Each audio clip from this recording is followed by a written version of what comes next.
So what is the difference in between the ShinPo and all these motivational seminars, workshops? What is the difference in between the ShinPo study than other studies? Well, to make it very easy, before you start to walk, you have to be able to crawl.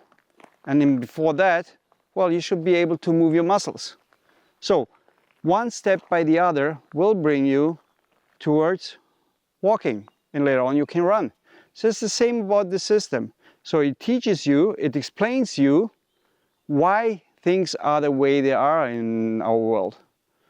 So you learn from the beginning, like from the one cell living form, why it is the way it is and how it changes and what makes it change.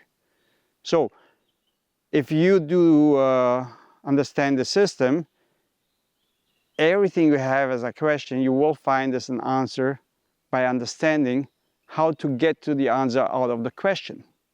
So the way you are asking the question is more important than everything else around it, because this is going to decide how the answer is going to be.